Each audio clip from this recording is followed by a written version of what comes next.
Halo teman-teman, berjumpa lagi bersama saya Kak Bagus. Kali ini saya akan membuat tutorial cara dasar membaca skala pada alat ukur panjang, yaitu alat jangka sorong dan mikrometer skrup. Terlebih dahulu saya mengucapkan banyak terima kasih kepada orang-orang hebat yang sudah membuat animasi ini, sehingga kedua alat ini dapat divisualisasikan secara interaktif. Untuk jangka sorong memiliki beberapa rahang. Yang pertama, pada rahang bagian ini namanya rahang luar yang berfungsi untuk mengukur diameter bagian luar suatu benda. Sementara rahang yang ini dikatakan namanya rahang dalam yang fungsinya untuk mengukur diameter bagian dalam suatu benda. Contohnya, diameter bagian dalam suatu gelas. Bagian ini fungsinya sebagai pengunci jika kita saat melakukan pengukuran agar skalanya tidak bergeser. Kemudian pada bagian ini berfungsi untuk mengukur kedalaman, misalnya kedalaman sebuah gelas. Pada bagian ini namanya skala nonius. Ini juga skala nonius. Pada gambar ini dalam inci, ini dalam sentimeter. Sementara ini namanya skala utama. Ini juga skala utama dalam inci dan ini dalam sentimeter. Baiklah, saat ini kita akan melakukan pengukuran pada jangka sorong. Untuk melihat skala utama, patokannya adalah angka 0. Saat ini angka 0 berada di antara 1 dan 1,1. Berarti skala yang dihasilkan adalah 1. Cara kita melihat skala nonius yaitu adalah skala yang berhimpit. Contohnya ini, yang berhimpit adalah 5 dengan 1,5. Yang berhimpit antara skala nonius dan skala utama itulah skala yang terbaca. Ini saat ini ditunjukkan adalah 5. Jadi skala utamanya adalah 1, skala noniusnya 5.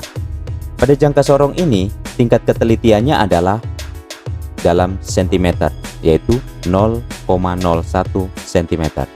Sehingga hasil pengukurannya adalah skala utama ditambah skala nonius dikali dengan 0,01.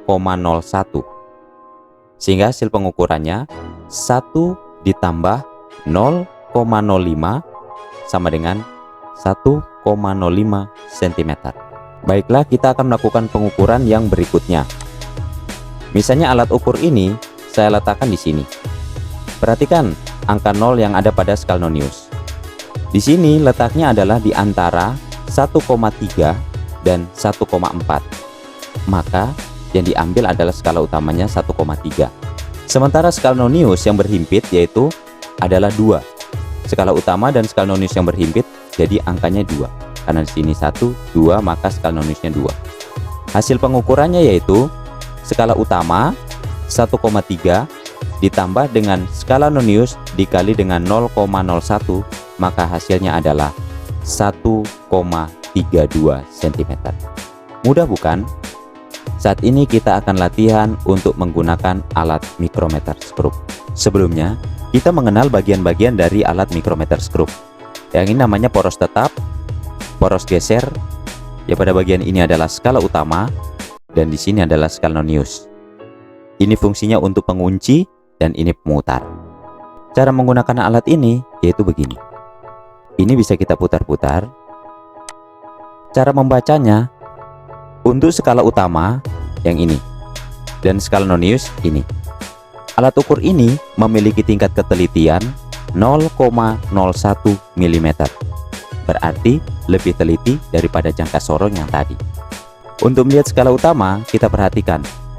Pada bagian yang ini, itu adalah penunjuk untuk menentukan skala utama. Contoh, ini menunjukkan berarti skala utamanya 11. Dan untuk melihat skala nonius adalah garis lurus ini. Berarti skala noniusnya adalah ini 0, 1, 2, 3. Berarti skala noniusnya adalah 3.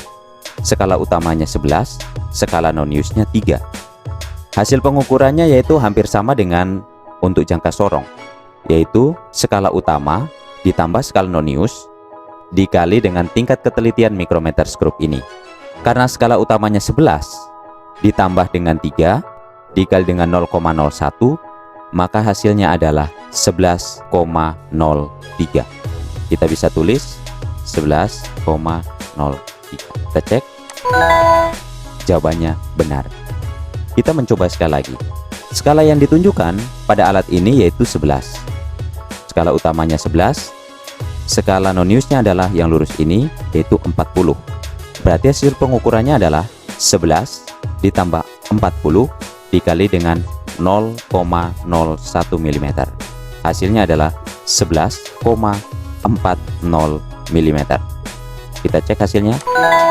Benar. Mudah bukan? Semoga tutorial ini membantu kalian semua yang saat ini sementara belajar tentang alat ukur yang ada di jenjang SMP ataupun di SMA. Semoga membantu juga Anda yang saat ini sementara belajar di rumah.